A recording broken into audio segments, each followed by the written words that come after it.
Hey guys, welcome back to the channel. Today I'm gonna be reacting to a video called North Sea Lifeboats, how the RNLI saves lives in this treacherous patch of water.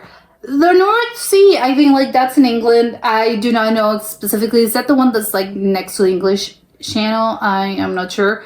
I don't know what the RNLI like means. Is it like the Royal Navy something? Like probably it's gonna be like lifeboats. DL means lifeboats, but I have no idea what the RN stands for. Maybe it's like Royal Navy or something.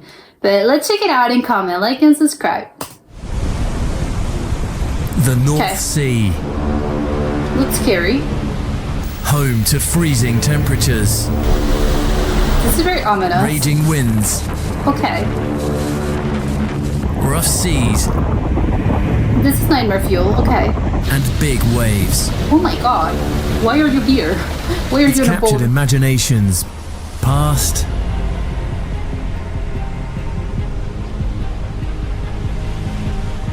And present. It's crazy to see the paintings because it's like, oh, it's someone's like imagination, but it's like, no, you're seeing the clips and it's like, no, that actually happened. And like way like in the 1800s, that must be like, I would have thought, hey, you know what, like seriously, there's a plague, you know, there's something supernatural afoot here.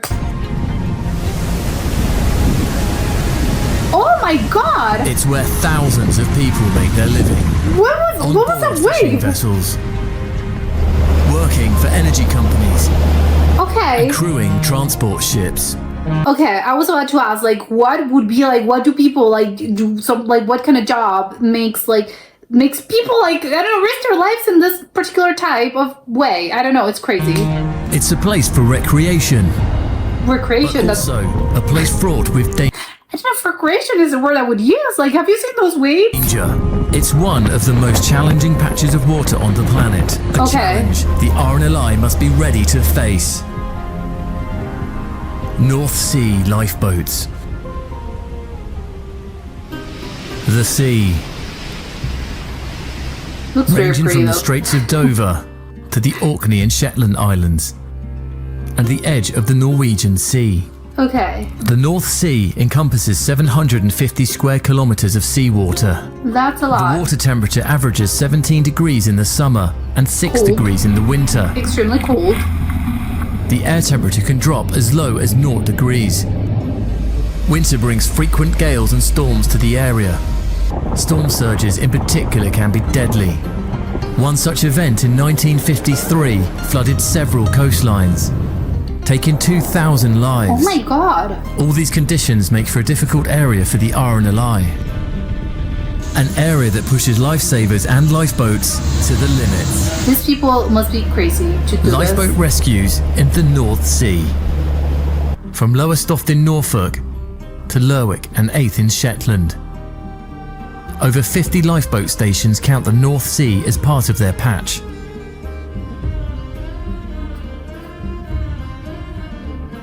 Inshore lifeboats operate close to shore. Their speed and maneuverability and ability to operate in shallow water makes them a vital part of our life-saving operations. I mean, like they obviously have to know like the sea like front and back, but it's crazy. Like these people are risking their lives. Obviously, it's for a good cause, but it's insane. It's an insane job to have. They're like police officers. It's the like all-weather lifeboat fleet that have to be ready to venture further out. I wonder how the shifts happen. Like, Often spending hours at sea. Why? Battling Why was that water brown? the big waves and storm conditions. Oh my god! Answer desperate calls for help. Oh my god! I thought the ship was gonna like tip over. Some of the most difficult and arduous rescues in RNLI history have taken place on the North Sea.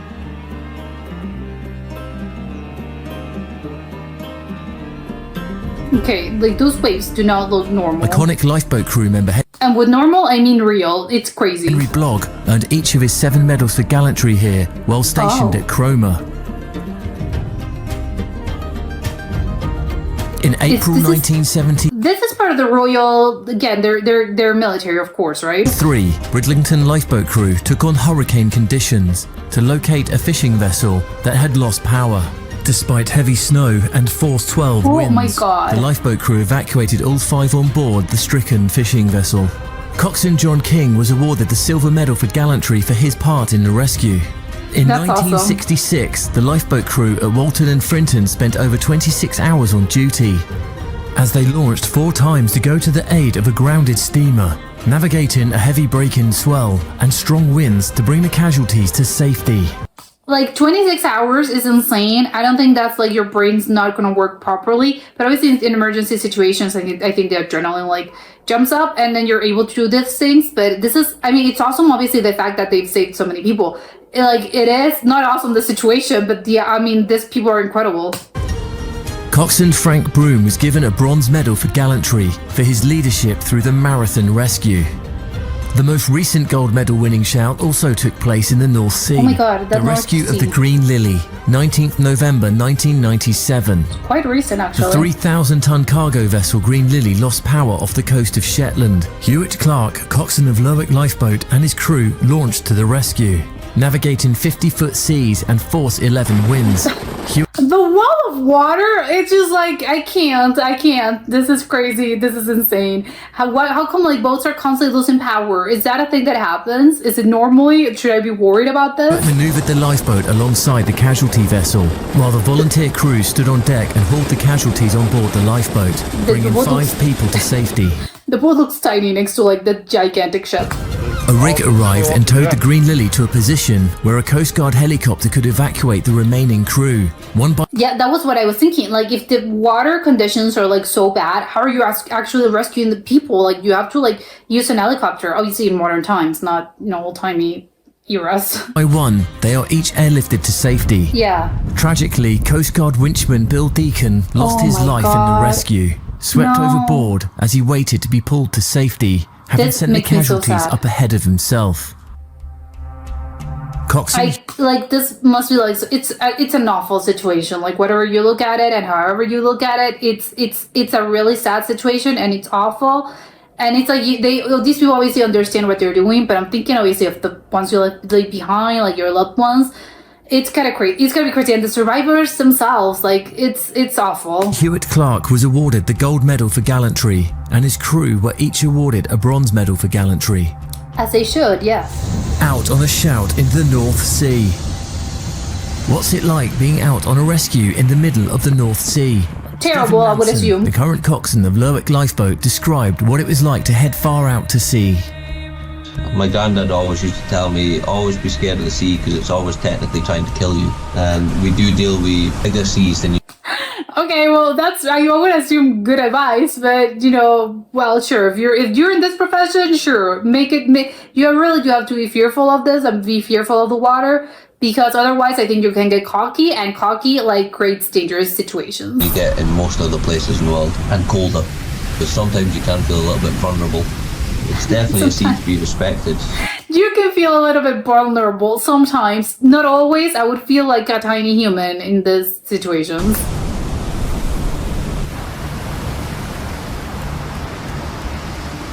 It was a howling gale, really big seas, even in the... So right from the get-go we were punching into it and it just never eased off at all. It was a battle the whole way. I was hand steering, autopilot wasn't an option, and... I think, like, it's crazy that it literally looks like a hurricane. Like, hurricane conditions, like, yes, it looks kind of like that. It's like, why are you outside in the middle of, like, not even a storm, in the middle of a hurricane? I get it, that's their job, but it's crazy. Everybody was strapped in the whole way there. You have to try and make sure that you're, one, staying on the course and that you're not getting hit entirely side-on by the waves. But it's quite a confusion. I mean, you're gonna get hit, of course, that's just the nature of it, but it's gotta be such a massive... Like, it's dangerous, and he obviously he's a causeway, and he had to be like, this is a lot of pressure for a human. Huge sea, so you're like responsible. Sort of hitting us from every direction. But although the Severn is the biggest boat in the fleet, we felt like a very small boat that day, considering the size of the seas that were way above the top of the wheelhouse at times. It was a little bit intimidating. Danish trawler. A little bit intimidating. I would say hugely intimidating. Come fast on the bottom, so his fishing gear was stuck on the bottom, and with the rolling seas, they'd ended up flooding their engine room, so they'd lost power. Oh so my they were God. just really at the mercy of the sea, taking a beating. There was a standby vessel on scene, but he was unable to tow, so he just stood by him until we could get there. I think we were 3.5, 4 hours getting out to him. It was not safe at all to try and evacuate them off the boat. So we got a tow line across to him, established the tow, and once he was happy, I started making my way back to Lerwick very, very slowly with him.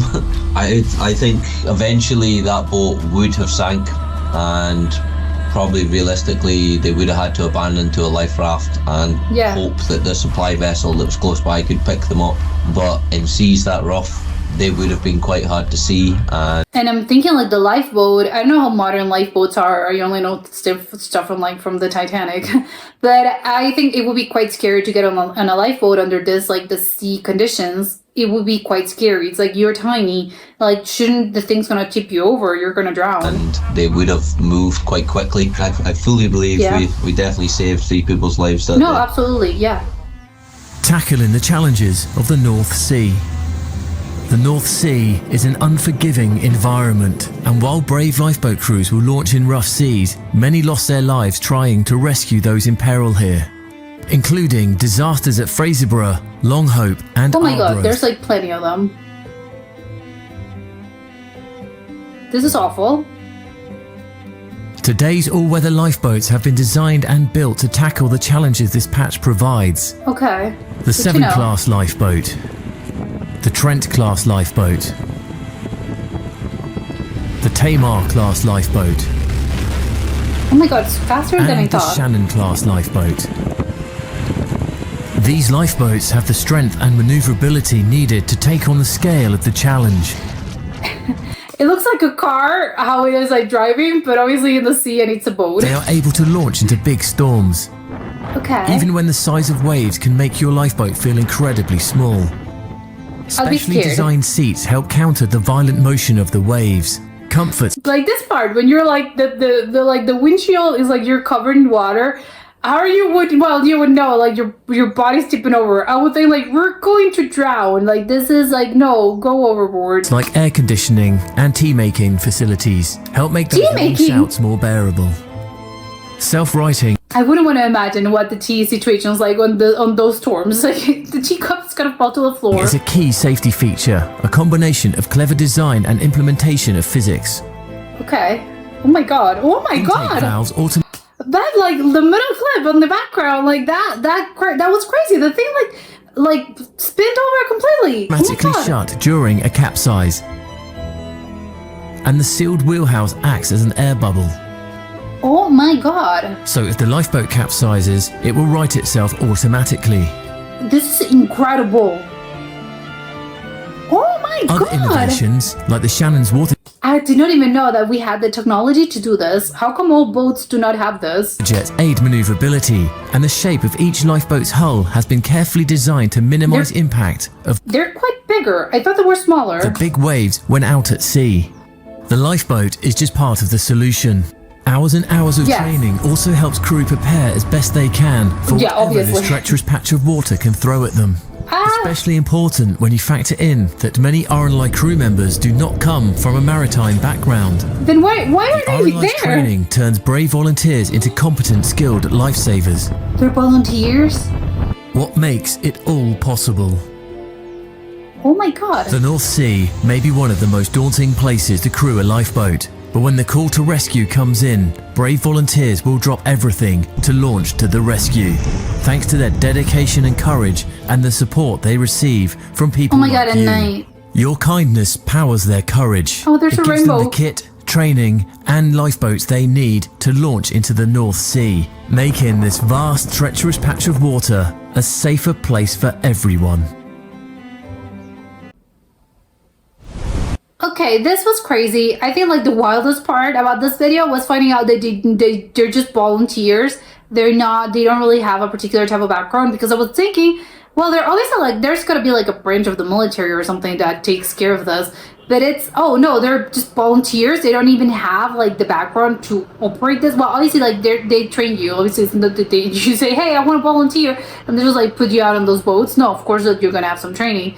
But it's crazy that they don't really, what? You've never like steered a boat before? I have no idea like you could do this. How come we're not making, you know, I don't know, they have to like put actual, I don't know, like shouldn't they be, because I think we should be a mix, right? A mix between volunteers and people I get from like the Royal Navy or something, that it's really, that is used to kind of like these conditions, although maybe they're not that used to these conditions. I don't know. I think it's wild that they're just volunteers, and it's kind of like makes the whole thing, I think, even probably more, I don't know, like it's more like I don't know, like I think it gives them a little bit more weight, because it's just like they don't really have any background in anything. They just like are people, are volunteers that just want to do good and want to help other people. So it makes it like, wow, I already have respect for them, but I have like the utmost, even more respect now that I know they're just volunteers, because it's like obviously any human and any person that actually like does this, and again it goes for like professions that really do put your life at risk while you're trying, while you want to save other people, again like police officers, like fire guards, what other thing, like obviously, you know, the Royal Navy, you know, stuff that professions that really do put your life at risk, but you know that, well, the payoff is that, or first responders, first aiders, like, you know that it is, again, it's a risk that I'm taking, but it's like I'm doing this sort of like altruistically, because I know that I'm putting myself at risk, but I can save people. So it is kind of like, it is a little bit of that. And obviously, again, I have like the profound respect for anyone in that sort of like line of work. That it's like, obviously it's a choice, but again, it's like, it's your profession. But in this case, they're just volunteers, which I think makes it like even crazier. And again, it's like, you absolutely, like, I thought they were incredible before, and like, oh, now I'm thinking like they're even more incredible than I thought. This whole place like is just insane. I think I would, dude, if I understood the thing correctly, like if you're a volunteer for the North Sea like lifeboat situation, like it's just the North Sea, like you're not taking care of like other places on other parts of the coast. Like it's just like the North Sea, and you're in this sort of like you're there, and that's it. Like they'll not transfer you anywhere else, because you're sort of like used to this particular set of conditions. But that brings me the question that I was like, okay, it's a very, like we've seen, it's a very dangerous type of sea, of ocean. Like it's been like, there's a lot of catastrophes, like they've happened, you know, since the dawn of time. Like, yes, it is historically been a really rough patch of sea. So how come we're still like, why are we like still passing through there? Maybe it's just because, again, it's just the one that like connects, I think, like England, well, not England, the UK, with, I think, was Norway. But don't we have other methods like in this day and age to actually, like, I don't know, like there was a lot of they like the windmills and stuff. I think they also like harvest like energy or something. But again, isn't there some other place where we could be doing this instead of like people like risking their lives? Like, no. There's also, I think, there weren't any no, there were some fishermen as well, I think, like on the Danish side. But again, can we fish like somewhere else? And what was the other thing? I think it was that like the electrical sort of like farms, the actually, I think, like the sort of, I think, the fish boats, and there was like some the cargo ships. Don't cargo ships should have like other routes of, you know, I don't know, maybe not pass through this like particularly rough patch of water. Again, just putting it out there. There's gonna be a reason. I don't think people are like, no, we want people to risk our lives. Probably that's not the case. And if they haven't changed this, it's probably for a reason. We'd love to know the actual reason why we're not finding like safer alternatives, until alternative like choices. Again, like, can't the cargo ships like go past other places? I mean, can you just like go on border? I'm trying to think of like I need a map and see like, why can't you just like, I don't know, turn around? Obviously you can't go again, just like I don't know. I don't think it's just because there aren't a lot of options probably, but I don't know, like create a tunnel or something. It's gonna be really expensive probably. That's no, that's not a real thing, but it should. I think like compare like the life, like again, because human lives are kind of like, you know, you can't, they're invaluable. So it's like, well, shouldn't they be worth like the actual investment in some sort of tunnel or something, or some other or other options instead of this? Because people are literally like losing their lives, even as recent as, I think, what was the last rescue? It was like 2023. Like, you know, it's still happening. Like, it's not a thing of the past. A lot of like these awful, horrific events, like they happen. Like the most recent one, the really bad ones, like in 1997. Of course, like they have been like terrible, you know, awful situations in earlier years. But I would think, you know, with the technology, and again, we're like in the 21st century. Like, there's a lot of technology. You know, like we're not like, why are we still doing this? It's like, please do not. Again, our human lives should come first, right? But it's crazy. I mean, and something that actually was, you know, I really do think like it puts into perspective. I think a lot of people are like, oh, you know, you're very scared of like the ocean, you're scared of the water. I don't think there's the sea is something to be scared of. But I can see why in this particular type of conditions you would feel like very scared. But it's not something to be scared of. I think it's more about having respect. And of course, like if you put yourself in this kind of situations, you need to have like a lot of like respect for the ocean, respect for the water, respect for the sea itself. And again, you can't really you can't say like, oh no, like please, like that's nothing. No, you really do have to be like, I respect it, and I know that the force of this, like compared to us as humans, like the sea's always gonna win. Like, you really do have to be aware of this, and not, again, do not try to get all like, oh, you know, like it's nothing, because no, it's gonna put you in a very vulnerable position. And it's kind of crazy. I think I was like, oh, it made me feel a little vulnerable. It's like I would feel extremely vulnerable every time I'm here. But again, it's like you have to have respect for the ocean, not scared of the ocean and of the sea, but I think you need to have like, you need to treat it with respect. And it's, I like everything. I think you really do have to be knowledgeable about, like, again, about the ocean and about this particular type of like the North Sea. Like, it sounds a little silly, that I really do think like you just have to like know your environment, and you have to, obviously, if you have this job, you particular, again, you're like, you own a boat or something, you have to be aware of like, yes, I know what I'm doing up to a certain point, but always with caution, because I know that the sea is more powerful than me. You know, we're just humans, and obviously the sea, it's gonna take whatever it wants to, basically. And I know it sounds a little bit silly, but I think that's really how it is. But I get people that like that it's their job and stuff, but there was like, no, recreation as well. It's like, what could be recreational about this? Maybe when the sea is calmer, people just like take their boats out. But I, like to sail. I wouldn't sail in this, like, after knowing this, I don't think I would sail my boat here. It's like, no, this makes me like a little, again, I'm a little like, why would I risk my life unnecessarily? Again, you're not going out of the sea and to the ocean thinking, oh, this something awful is gonna happen. But after knowing the odds, I do not know if I would risk it. It's like, maybe take your boat out somewhere else. And obviously the ones that have to like transit the North Sea are the ones that really do because, again, those particular, the cargo ships can't pass anywhere else, or the fishermen cannot fish anywhere else. But if you're doing this recreationally, maybe take it out somewhere. I don't know, that would be my piece of advice, because it's like, this looks like a very, very scary thing. But that's just me. But that was it for today, and I'll see you next time. Bye!